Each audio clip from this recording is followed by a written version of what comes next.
Maar ons praat vanaand, hoe goed ken jy die Vader? En spesifiek vanaand gaan ons dalk afskop met die gedagte, waarop is jy trots? Watter prestasie het jy bereik in die lewe waarop jy geweldig trots is? Jy wens jy kan dit in 'n sertifikaat sit en jy kan dit teen jou muur hang.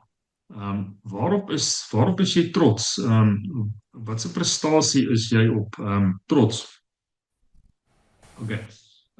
Salome, ons gaan weer eens by jou begin.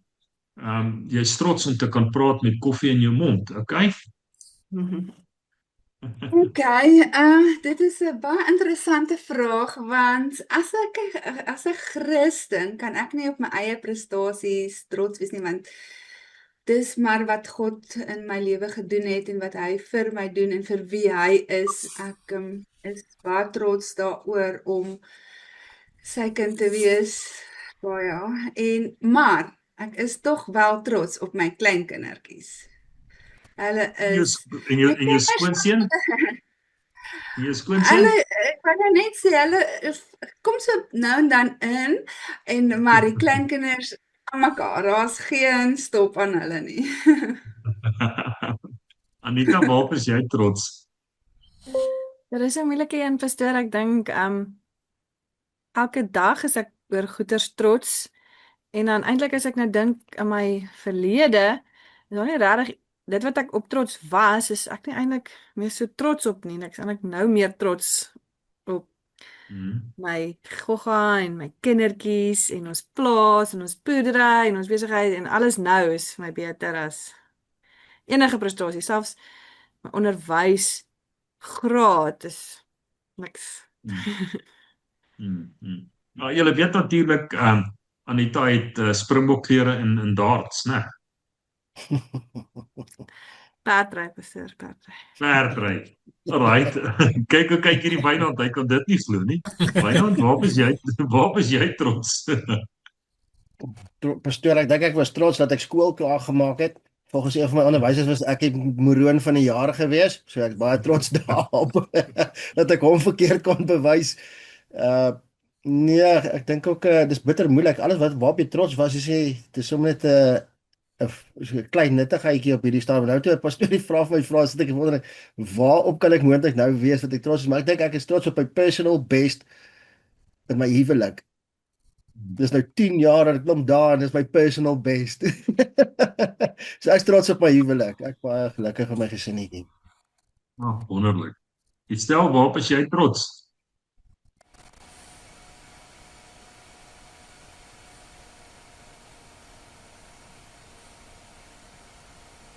Ons hoor jou nie, stel. Kan julle my nou hoor? Ekskuus. Ons hoor jou. Ek sê ek is trots daarop om 'n kind van die Here te wees, dat my ma my aan hom voorgestel het en dat ek hom tot vandag toe nog dien. Ek is baie trots daarop. Wonderlik. Gerda, ons weet jy's baie trots op daai hoë skoor op die game op jou selfoon, maar waarop is jy nog trots?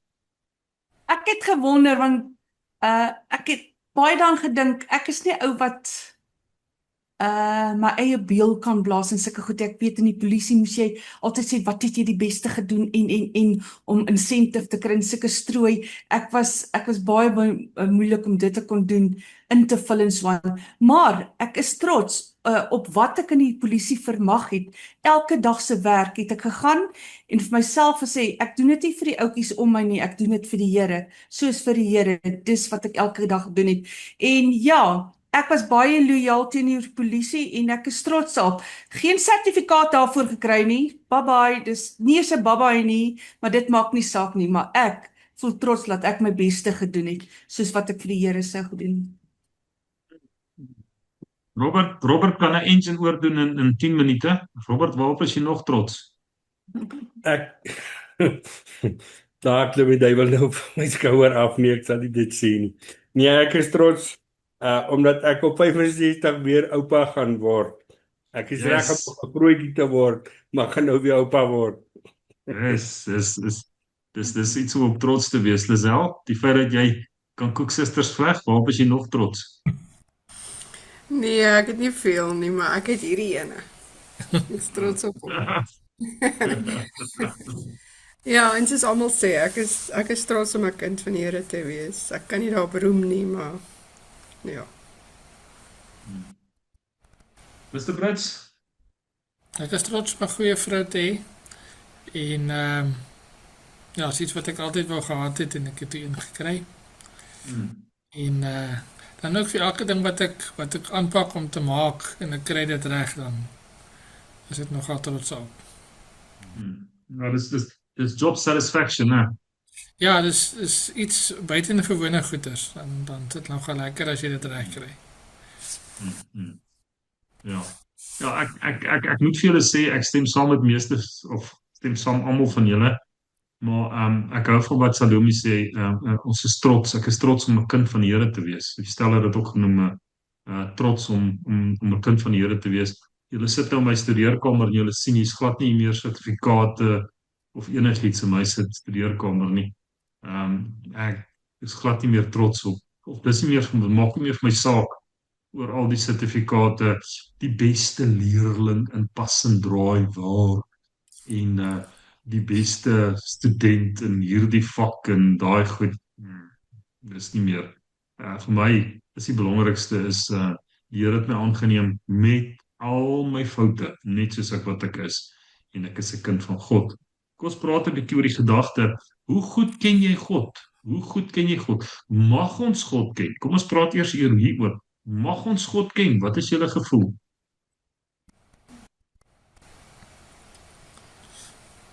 Ons moet God ken. Ja, ons moet hom ken om te weet hoe ons moet ons lewe en onsself realign om by hom aan te pas. As jy hom nie ken nie, dan is dit half doelloos om net 'n Christen te wees as jy nie weet hoe God is nie. En saam met julle, dink julle ook daar's dalk 'n gevaar dat jy dink jy ken God, maar jy ken hom glad nie? Ja, jy kan dalk net van 'n idee of 'n idee het, maar nie die regte een nie, ja.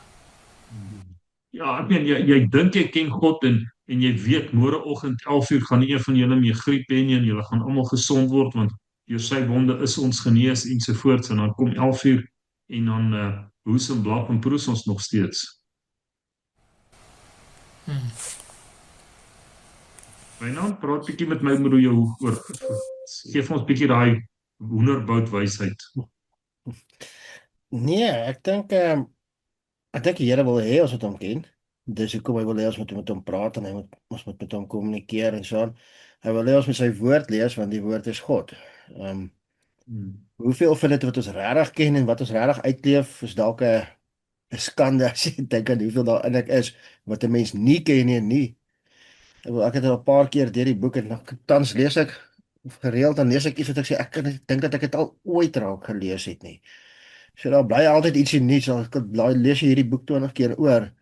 En ek is 'n ou wat 'n boek oor en oor kan lees, maar ek weet nie, ek dink ons mense dink jy ken en jy het dit al gehoor en dan soms lees jy iets raak en sê, o ja, nou onthou ek dit.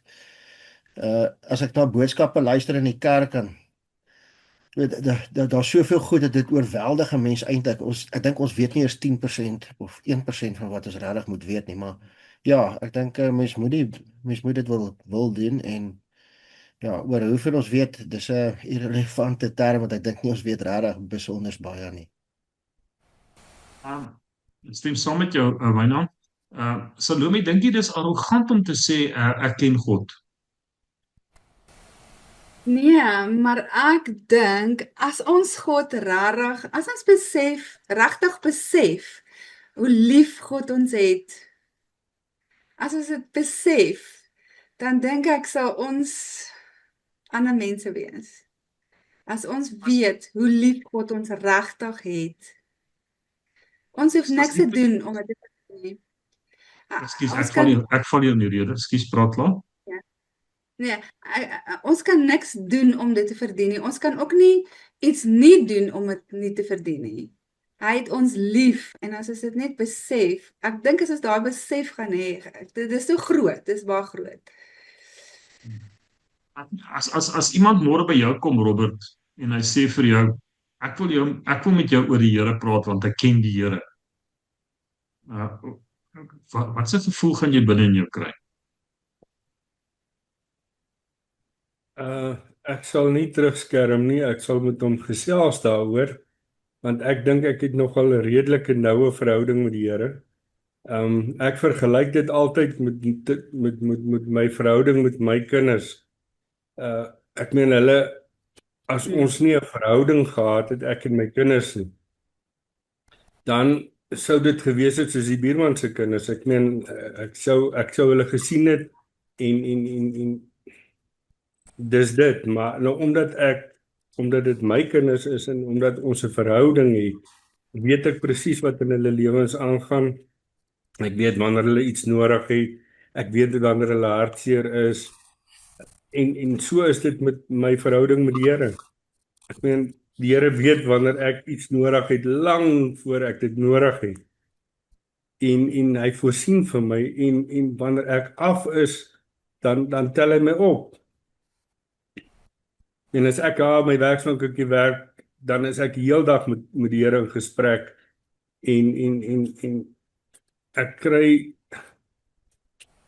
bemoediging, en ons gesels om hom net partykeer. Baie dinge wat ek oor wonder, iets wat iemand vir my gesê het, dan vra ek vir die Here, Here, lê dit vir my, wys vir my, dan lê hy dit vir my uit, en verduidelik vir my, soos wat 'n pa vir sy kind dit sal doen, soos wat ek dit vir my kinders sal doen. Lisel, dink jy dis arrogant as iemand vir jou sê, ek het vir jou boodskap, want ek ken die Here en so spreek die Here?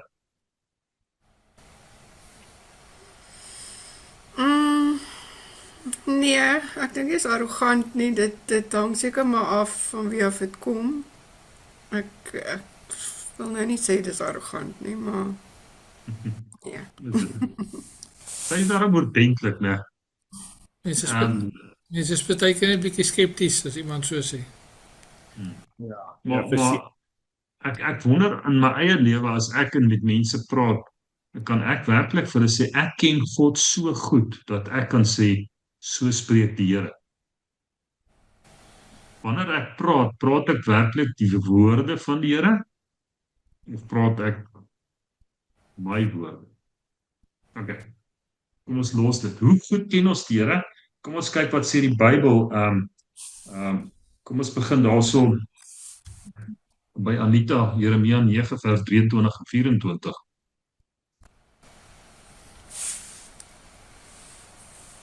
So sê die Here, laat die wyse hom nie beroem op sy eie wysheid nie, en laat die sterke hom nie beroem op sy sterkte nie. Laat die ryke hom nie beroem op sy rykdom nie, maar laat hy wat wil roem, hom hierop beroem dat hy verstaan en my ken, dat ek die Here is, wat die goedertierenheid, reg en geregtigheid op die aarde doen, want in die dinge het ek 'n behaag, spreek die Here. Dis nou een van daai versies, Wynand, wat ek die Bybel nou al 'n paar keer deurgelees het, en toe ek hom nou weer raak lees, hierdie versie, toe vat hy my, en het ek het al ooit gelees, dat dit is waarop ek kan roem, om te sê, ek verstaan God, en ek ken God. Iemand iets sê oor hierdie vers?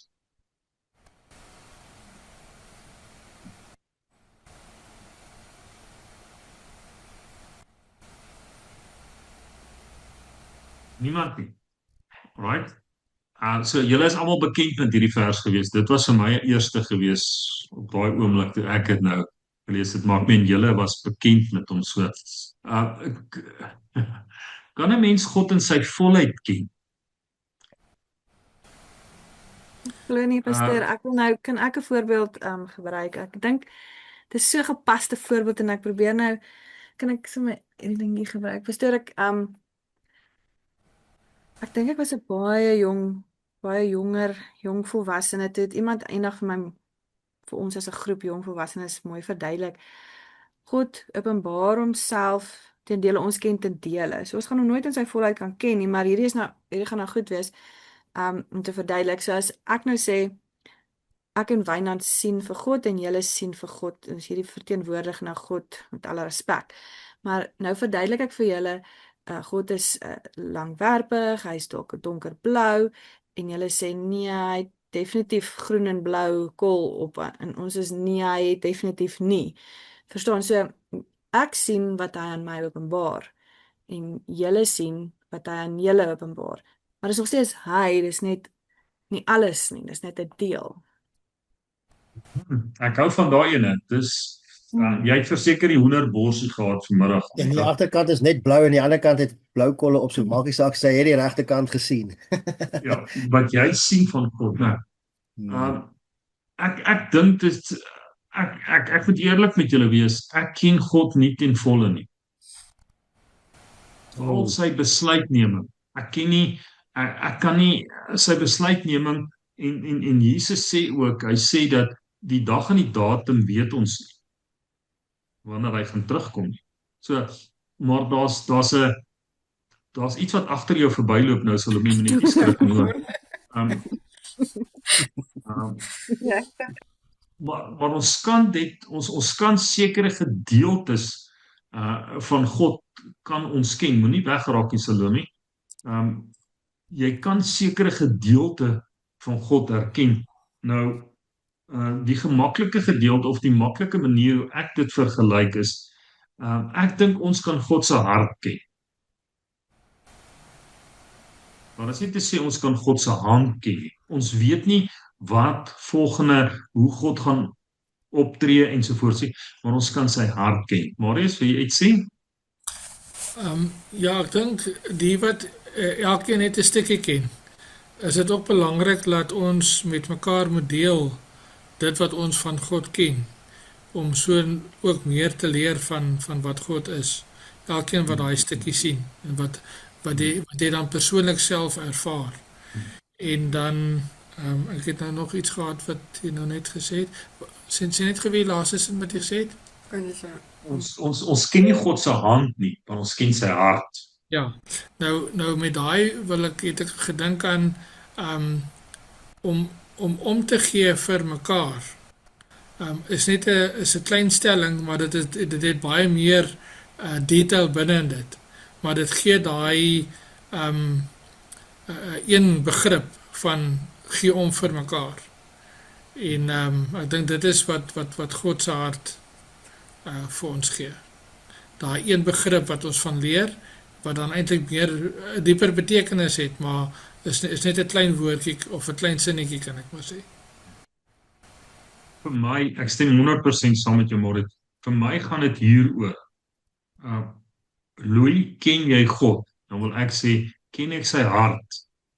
Ken ek sy goedheid? Ken ek sy genade? Ja, God is almagtig, maar sy almag is groter as wat my verstand is. Sy heiligheid is groter as my verstand. Maar al wat hy my toelaat is, hy sê vir my, Louis, kyk, sien my hart raak. As ek die Bybel lees, sien ek God se hart raak. En onthou, jou optrede weerspreek van wie jy in jou hart is. Kom ons kyk na kom ons praat oor die Vader se hart. Johannes 14 vers 8 tot 9. Jy stel, ek gaan jou mis met jou stemmetjie, Gerda. Johannes 14 van vers 8. Filippus sê vir hom, Here, toon ons die Vader, en dit is vir ons genoeg. Jesus sê vir hom, ek is so lank al by julle, en het jy my nie geken nie, Filippus? Hy wat my gesien het die Vader gesien. En hoe sê jy, toon ons die Vader? Voor ek iets sê, iemand iets sê oor hierdie skrifgedeelte?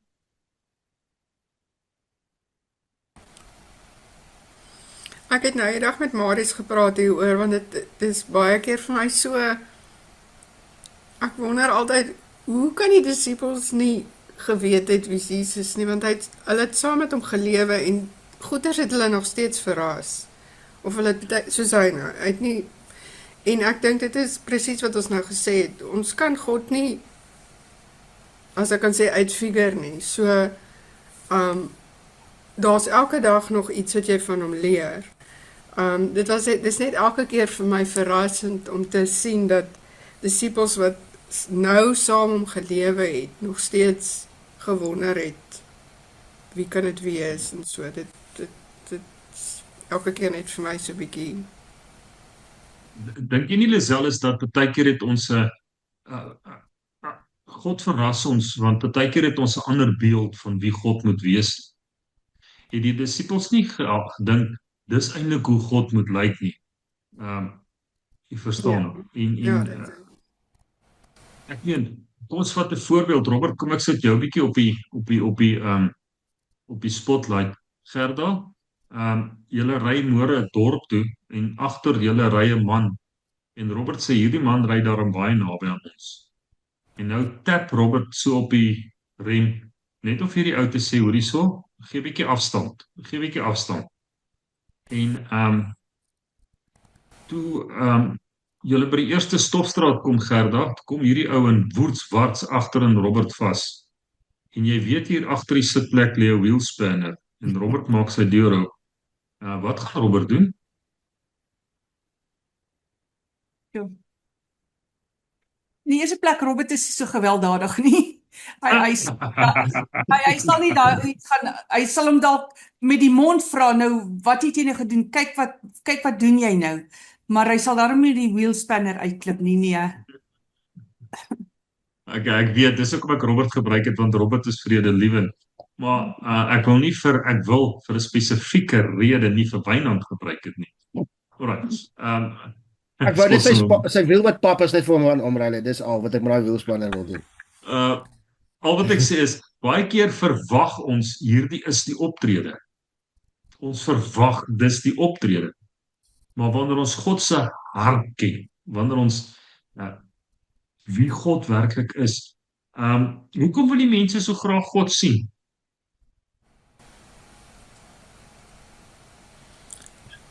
Ek weet nie, ek dink baie keer is dit net 'n nuuskierigheid wat bevredig moet word. Jy wil niks daaruit verdien of hê nie. Dis maar net 'n nuuskierigheid. Nog iemand, hoekom wil ons God sien? Hoekom wil die mense God sien?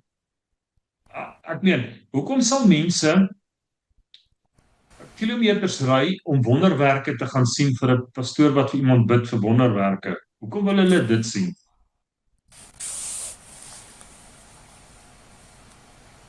Miskien om deel te wees van die belewenis? Dit is 'n mate ongeloof. Hulle kan nie glo dat so iets kan gebeur nie. Ek hou daarvan wat jy nou sê, Robert. Dink julle nie dat mense wil God sien nie, want sien is glo. Want God het ons aanbid 'n God, 'n hoorbare God, maar 'n onsienlike God. Verstaan julle wat ek bedoel, wat ek hierby sê? Sien is glo. As ek net God sien, toon my net die Vader. Nou God openbaar hom op verskillende maniere, maar ons praat gewoonlik van die algemene openbaring. Algemene openbaring is ons stap vanaand uit en ons sien die sterre en ons sien die son en ons sien die natuur en ons kry daai bewuswording van God. Dis 'n algemene openbaring, daar is 'n groter wese as ek, maar dan ook 'n spesifieke openbaring waar God deur sy woord openbaar, maar ook persoonlik aan jou openbaar, 'n spesifieke openbaring. Right. So die mens wil God sien en Jesus sê vir hulle, as julle my gesien het, het julle die Vader gesien. En spesifiek die Vader se hart gesien. Dis hoe God dink oor ons. Right, kom ons kyk bietjie na 'n bekende gedeelte en dis nou een van my gunsteling gedeelte en julle sal ook sê Louis ken ook net Eksodus 33 vers 18 tot 23 Lisel, want dis ook maar reg. Dis vir my 'n baie kosbare gedeelte asseblief. Toe vra Eksodus 33, ekskuus Lisel, Eksodus 33 vers 18 tot 23. Okay. Toe vra Moses, kan ek nie maar u heerlikheid sien nie? Die Here sê vir hom, ek sal jou iets van my goedheid laat sien en ek sal jou my stem laat hoor wanneer ek my naam die Here uitroep. Ek gee genade aan die wat ek wil en ontferming aan die wat ek wil. Hy sê toe vir hom: "Jy durf nie my gesig sien nie. Geen mens sal bly leef as hy sien hoe die Here lyk nie." Die Here sê vir hom: "Kom staan by hierdie rotse hier by my. Wanneer ek in my majesteit hier verbykom, sal ek jou tussen die rotse laat staan en jou met my hand beskerm terwyl ek verbygaan. Wanneer ek verby is, sal ek my hand wegvat en dan sal jy my van agter kan sien. Niemand mag my van vooraf sien nie." Kyk, hier gaan ons oor die goedheid van God. Moses sê, laat my u heerlikheid sien. Maar God se heerlikheid bestaan uit sy heiligheid en sy goedheid. God bestaan uit heiligheid, en die heiligheid sluit sy almag in, sy almagtigheid, sy alomteenwoordigheid, sy grootheid en sy goedheid. Hy's 'n genadige God.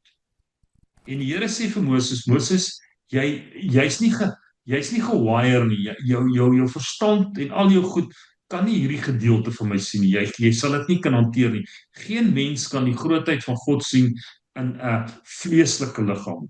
Maar wat ek wel vir jou sal wys, ek wil my goedheid aan jou bewys. Kom staan hier by my, hier's plek in die skeur van die rots. Kom staan hier by my en al wat ek jou wil bewys, of al wat ek jou wil wys, is my goedheid.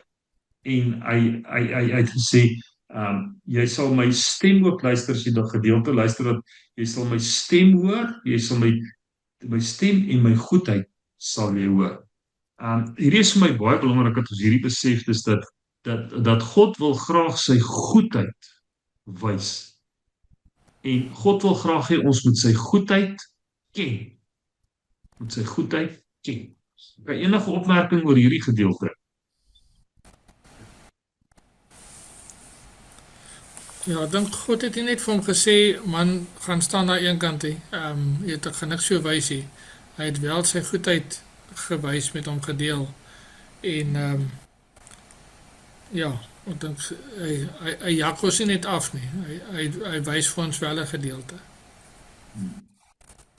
As ons stem saam, Marius, as ons na Moses kyk, hoe het Moses vir God leer ken?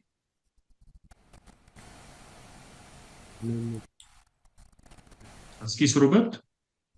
Brandende bos. Die eerste ontmoeting wat Moses gehad het met God was die brandende bos. Hierdie bonatuurlike gebeurtenis wat die bos wat brand. Waar het hy God nog ontmoet? Die tye wat hy God op die berg ontmoet het en met hom tyd spandeer het. Kom ons maak dit tye van samekoms, as ons dit so kan sê, daar waar hy vriend tot vriend met hom gespreek het. Maar hy het ook God geken wat die see kan oopmaak. Hy het ook God geken wat water uit 'n rots uit. Hy het die almag God geken, of hy het geweet van hierdie groot God. Maar God sê, ek wil nie vir jou daai gedeelte kan jy nie hanteer. Maar wat ek vir jou wel kan wys is my goedheid. Ek is 'n genadige God. So wanneer ons sê vanaand, ken jy die Here, dan vra ons die vraag, ken jy die goedheid van die Here? Ken jy die genade van die Here? Ek kan nie praat oor die almag van die Here. Ek kan vir julle vertel, ons kan vir mekaar vertel van die water uit die rots uit ensovoorts, maar wat ek wel vir jou kan vertel, ek ken die hart van God. Ek ken die hart van God.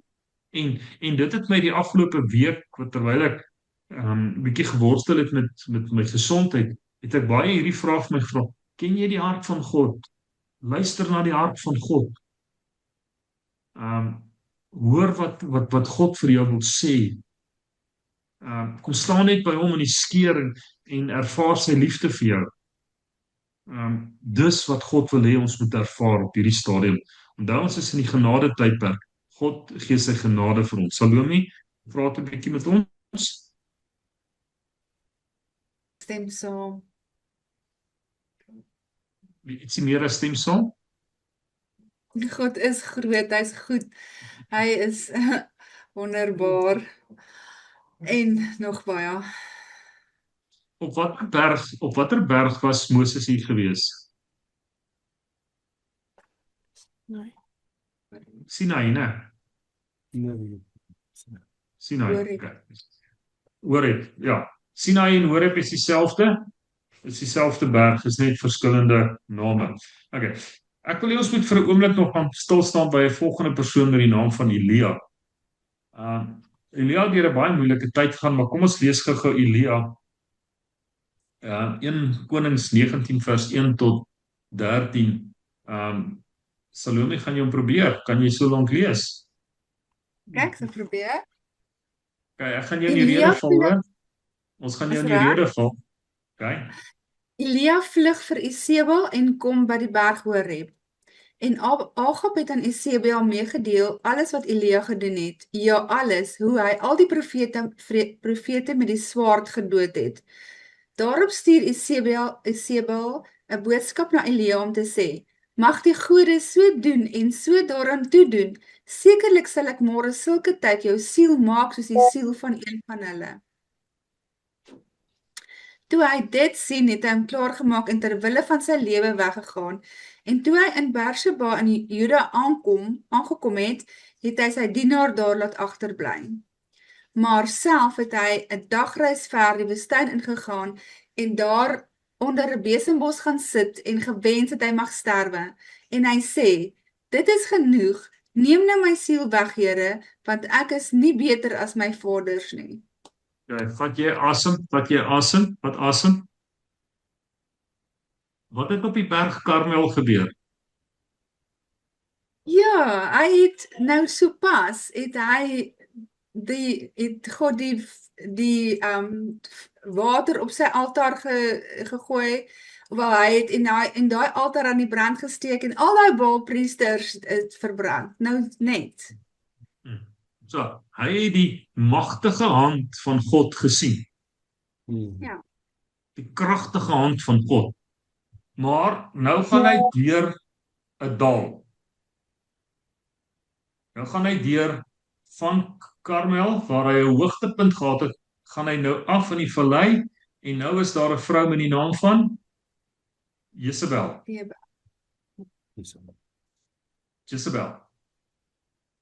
Dis snaaks, baie mense sê dis ook 'n naam van Satan, Jezebel. Ek ken nie die name van Satan nie, ek ken die name van Jesus. God, okay. En Jezebel stuur vir hom, kyk, trek Robert sy gesig nou. Okay, maar Jezebel stuur vir hom 'n boodskap: ek gaan jou doodmaak. Elia, hierdie kragtige man van God, hoeveel Baalpriesters het hy doodgemaak? 500. En hy is so kragtig, die Here het hom so kragtig gebruik en ewe skielik gaan hy nou deur hierdie vallei.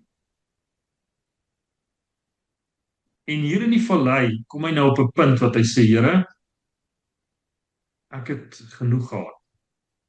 Ek dink nie ons het al geleef as ons nie op daai plek gekom het waar ons gesê het, nou het ek genoeg gehad nie. Ons het nog nie die nikkerbol van hierdie lewe ervaar as ons nog nie daar gekom het om te sê, amper sê ek is vol nie. Julle ken daai woord, ek is vol. Ek is tot hier toe.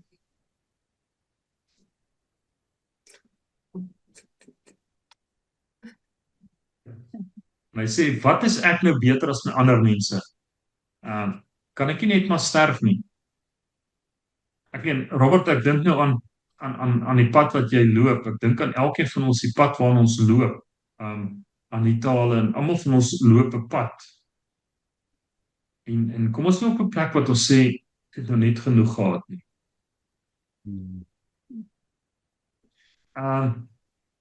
Wat sou 'n goeie manier gewees het vir die Here om hom uit daai gat uit te kry? Miskien 'n goeie pak slaag. Marius? Ja, ek dink hy het dalk gedink hy het nou die Here se geveg gewen, maar nou het hy geveg binne in hom, wat hy nou nie weet hoe hy nou daai geveg gaan wen nie. Okay, maar Salome, lees nog vir ons. Lees jy, Salome? Ons kies, ons val jou in die rede. Daarop gaan hy lê en raak onder 'n besembos aan die slaap. En kyk, daar raak 'n engel hom aan en sê vir hom, staan op, eet. Toe hy opkyk, was daar aan sy kop en end 'n broodkoek op warm klippe gebak en 'n kruik water en hy het geëet en gedrink en weer gaan lê. En die engel van die Here het weer vir die tweede maal gekom en hom aangeraak en gesê, staan op, eet, anders is die pad vir jou te veel. Hy het opgestaan en geëet en gedrink. Salome, skus. Miskien moet iemand dit hoor vanaand.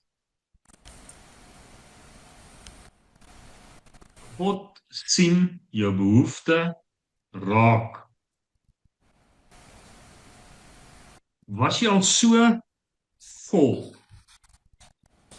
dat jy net wil gaan slaap het? Jy wil jou vensters toemaak, jy wil jou deure toemaak en slaap en slaap en slaap en slaap en slaap en slaap. Ons weet dis 'n teken van depressiwiteit, ons weet dis 'n teken van negativiteit, maar jy voel tot hier toe en nie verder nie. Kan nie verder gaan nie. Weet jy wat? God sien nog steeds jou fisiese behoefte raak. God weet van jou. En die engel sê vir hom, come on, eet. Eet. En hy het geëet, 'n bietjie gedrink en te slaap hy weer. En 'n tweede maal maak hy wakker en hy sê, eet, want jou pad is lank. Okay, Salome. Hy het toe opgestaan en geëet en gedrink en deur die krag van die voedsel 40 dae en 40 nagte geloop tot by die berg van God, Horeb. En hy het daar in die spilonk gegaan. Waar het Moses gestaan en watter spilonk het Moses gestaan op watter berg? Horeb. Horeb. So, van Karmel na Horeb. Miskien is jy in die vallei op hierdie stadium. Miskien is jy hier onder besig om te veg met Jezebel en jou gedagtes en sovoorts. Maar daar's 'n berg. Kom terug by die Here uit. Kom weer by Horeb uit. Okay. En hy het daar in die spilonk gegaan en die nag daar oorgebly. En kyk, die woord van die Here het tot hom gekom en vir hom gesê, wat maak jy hier, Elia? En hy antwoord, ek het baie geywer vir die Here, die God van die leerskare, want die kinders van Israel het u verbond verlaat, u altare afgebreek en u profete met die swaard gedood, sodat ek alleen oorgebly het en hulle soek my lewe om dit weg te neem. En hy sê, gaan uit en staan op die berg voor die aangesig van die Here en kyk, die Here het verbygegaan, terwyl 'n groot en sterk wind die berge skeur en die rotse verbreek voor die Here uit. En die wind was die Here nie, en na die wind 'n aardbewing, en die aardbewing was die Here nie. En na die aardbewing 'n vuur, in die vuur was die Here nie, en na die vuur die gesuis van 'n sagte koelte. En toe Elia dit hoor, het sy gelaat met sy mantel toegedraai en uitgegaan en by die ingang van die spilonk gaan staan. En daar kom 'n stem na hom wat sê, wat maak jy hier, Elia? En hy antwoord, ek het baie geywer vir die Here, die God van die leerskare, want die kinders van Israel het u verbond verlaat, u altare afgebreek en u profete met die swaard gedood, sodat ek alleen oorgebly het en hulle soek my lewe om dit weg te neem. En dankie, Salome.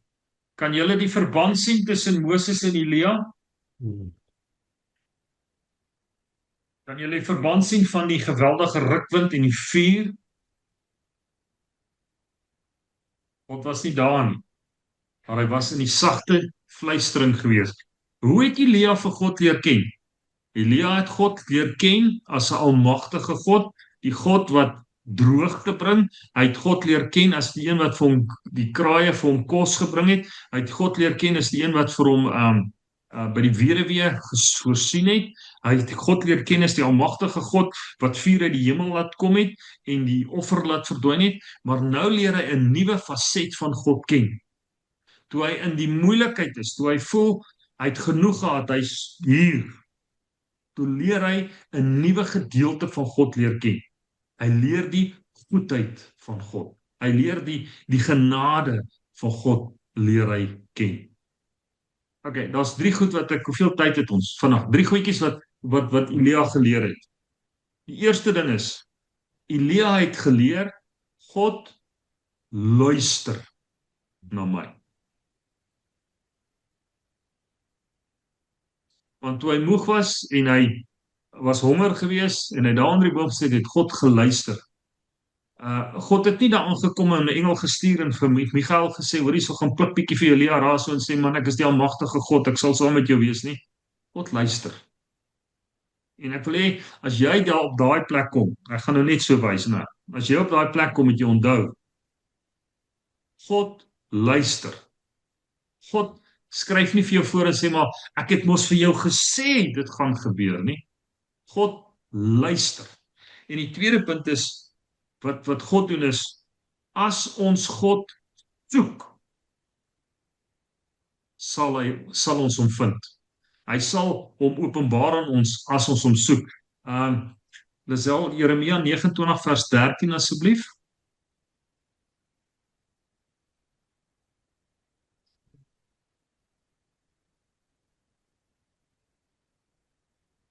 As julle heelhartig na my soek, sal julle my vind. Dankie.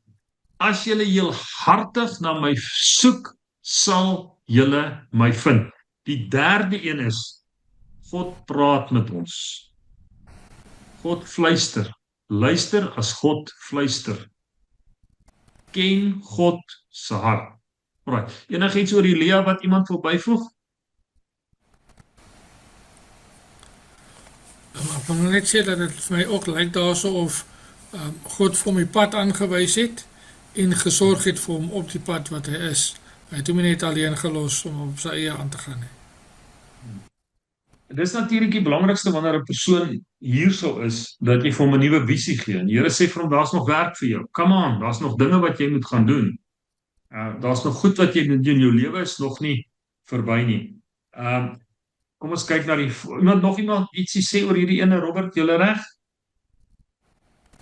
Ja, weet jy, baie keer in my lewe dat dink ek is ook Elia, want die Here het soveel goed in my lewe gedoen en dan gaan ek in 'n dip in. En dan gaan sit ek net en dink, maar as die Here dit vir Elia gedoen het, dan gaan hy dit mos vir my ook doen. En dan haal die Here my daar weer uit en dan vat ons maar net weer met 'n spoed af. Amen. Amen. OK, kom ons kyk na die volgende ene. Anita, Lukas 15:20. En hy het opgestaan en na sy vader gegaan. En toe hy nog ver was, het sy vader hom gesien en innig jammer vir hom gevoel sy reg. En gehardloop en hom omhels en hartlik gesoen. Dankie. Die verlore seun. Hoe het hy gedink sy pa gaan optree teenoor hom? Dat sy pa gaan hard wees met hom en hom slaaf maak en hy was bereid om vir sy pa slaaf te wees. Maar dis nie sy pa se hart gewees vir hom nie. Jy's op die kop. Jy moes skaapbout gekry het vanmiddag.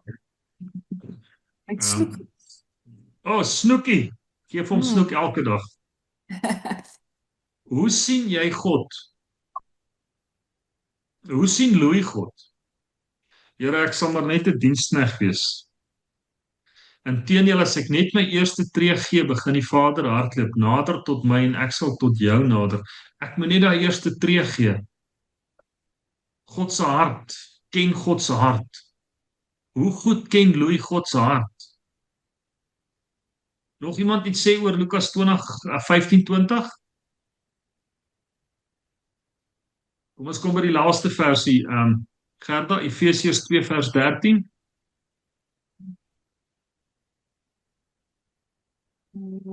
Efesiërs 2 vers 13. Maar nou in Christus Jesus het julle wat vroeër ver was, naby gekom deur die bloed van Christus. Alle afstand. Alle, wat se mooi Afrikaanse obstakale. Hindernisse. Ja. Al die hindernisse wat ooit tussen my en God kan wees, wat ooit tussen die mens en die hart van God is weggevat. Dit wat ver was, dit wat onmoontlik was, het nou naby gekom deur Jesus Christus. Ek en jy het nou die voorreg om te sê, ek ken God. Ja, ek ken nie om in al die fasette nie, soos Anita het mooi met daai brokassie verduidelik het, maar ek ken sy hart, en sy hart sê, daar is nog 'n kans, daar is nog 'n geleentheid. Sy hart sê, kom terug, al sit ek tussen die varke, kom terug, al voel ek wil eerder doodgaan vanaand. Sê die Here, ek stuur vir jou brood, daar's nog werk vir jou. Ek gaan jou nie weggooi nie. Kom staan in die skeur en sien my goedheid raak. Hoe goed ken Louis vir God? Fluit, my storie is uit. Jy stel ietsie van jou kant af? Ja, dankie. Salome? God is goed. En as ons hom maar net kan ken en glo. Ek dink wat jy daar sê is baie belangrik, Salome.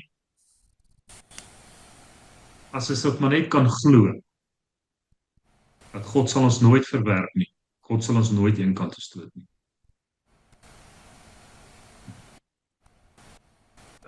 Verder? Ek stem saam met Salome, God is goed. Ek is baie dankbaar dat hy nie ver is nie, dat hy hier by my is en ek elke dag met hom kan praat. Dankie vir sy genade, grootheid, goedheid. Dankie vir alles. God is goed. Amen, amen. Robert? Ja, wat hulle daar gesê het is die waarheid.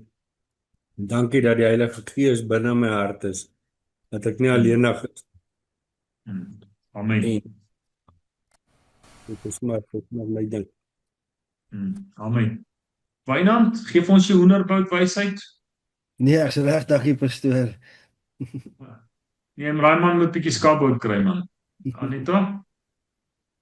Pastoor, ek dink as soos wat pastoor nou gevra het vir Lisel, as iemand nou vir jou kom sê die Here het gespreek en dit en dat gesê.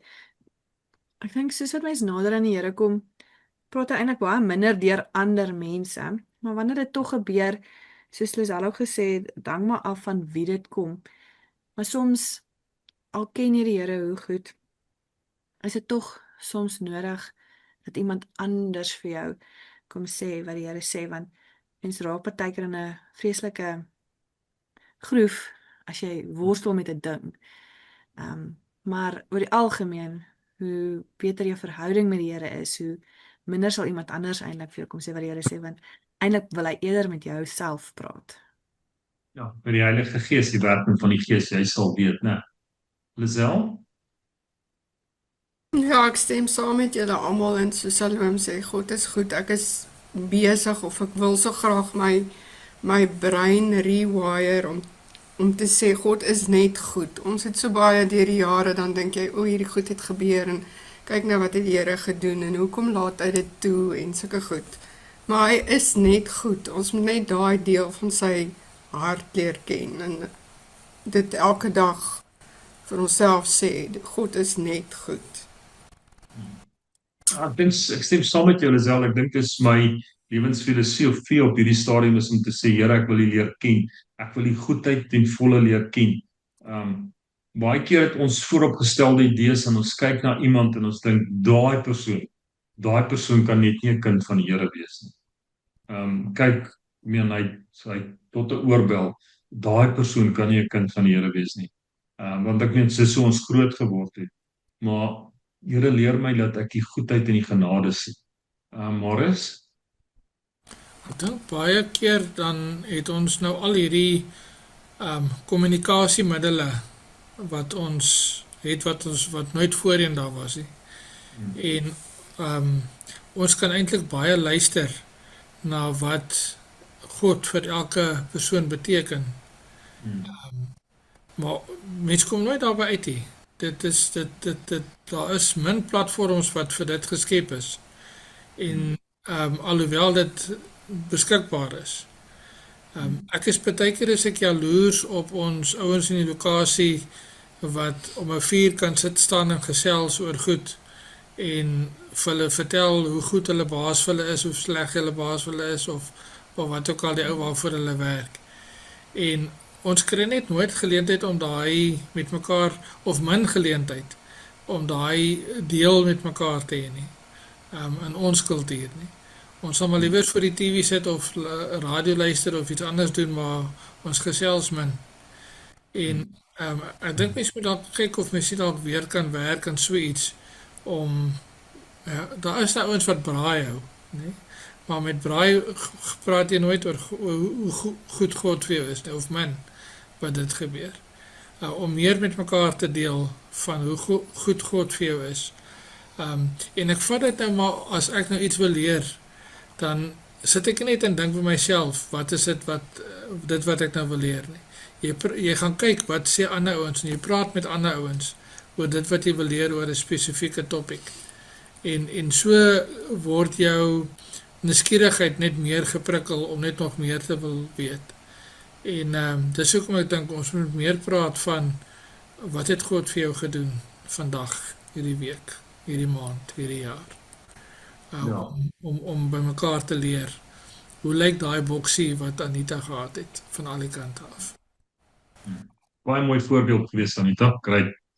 Kom ons praat 'n bietjie oor die gebedsversoeke. Ek dink almal van ons is bewus van die 30ste. Dis Woensdag, né? Dinsdag. Wanneer is die 30ste, Wynand? Dinsdag. Dinsdag. Ons bid vir rustigheid in ons land. Ons bid dat daar nie mense seer gaan kry nie. God is nog steeds in beheer. Wynand, enige gebedsversoeke daar van jou kant af? Nee, dankie pastoor, ek is reg. Anita? Pastoor, maar net dat ek wil net dankie sê vir almal se gebeure met die kinders. Se operasies het baie goed gegaan. Wynand wat hier alleen by die huis gekook het, hy het oorleef. En ja, dan ons is verder baie dankbaar, maar dan net die wat ons voorbid, die mense op die gebedsversoek. Ek weet Clarissa se kanker het versprei na haar kliere toe, so hulle opereer nou weer. Ek wil net bly bid vir haar en juffrou Sonja en my pa Strauss en ja, daar is eintlik so lang lys wat ek en die kinders voorbid in die aande, maar ons sit maar net, hulle is die belangrikes, almal is belangrik, maar hulle en dan dis dit en dan beskerming maar net vir ons op die plaas. Seker. Verseker. Marius, enigiets van jou kant af? Ek dink maar net vir landwyse veiligheid vir hierdie week wat voor lê. Ja, verseker. Lisel? Nee, ek niks dankie. Gaan dit met oupa? Dieselfde, maar ons kan nie nou klaar nie. Hy's net swak, maar hy's okay. Hy het verjaar, hy's nou al 91. 91. Wonderlik. Ons bid vir Stel se gesondheid, vir daai griepvirusie, dat hy sy pad gaan vat. Iets anders te waar ons kan saam bid, Stel? Dankie julle. Salome, iets wat ons kan saam bid saam met jou? Ek wil net nog steeds vir my kindertjies bid en ek wil maar net baie dankie sê ook vir die gebede vir Christian, want hy het nou 'n plekkie gekry, hy het nou in die plekkie ingetrek en mense het hom gehelp met meubeltjies en hy is baie opgewonde, is naby aan sy vroutjie se werk. So ons is net baie dankbaar vir daardie gebede wat deur hom regtig vir hulle uitkomste gee. So dis 'n wonderlike dankbaarheid. En dan net nog verder vir die kindertjies, asseblief my kindertjies. Ons bid vir die kinders. Ja, dankie vir julle gebede. Hierdie afgelope 2 weke maar die Here is getrou. Hierdie seisoen sal verbygaan. Gerda, enigiets van jou kant af? Maar net vir Gerda Junior, sy gaan môre in hospitaal toe en hulle is maar iets wat treurig daai kant. Maar die einde van die dag, dis omtrent so 12 ure plus wat sy sal deurgaan voor babietjie dan nou gebore word. Maar dis môre of Dinsdag wat babietjie gebore word, ja. Amper, Robert, amper weer oupa, jong, amper oupa. Robert, hoe gaan die enige neeweffekte? Nee, wat pastoor, dit gaan baie goed. Ek kry die inspuiting en dan sien ek die blou kolletjie en dan weet ek het 'n inspuiting gekry. Die Here is baie goed vir my. Amen. Ons hou ook vir Pieter Jordaan op die lys asseblief, Lisel. Hy begin met behandeling hierdie week. Ek wil net vir julle sê, julle is stunning mense, God het julle lief en my gebed vanaand vir elkeen van julle is dat ons net vir 'n oomblik die hart van God sal sien.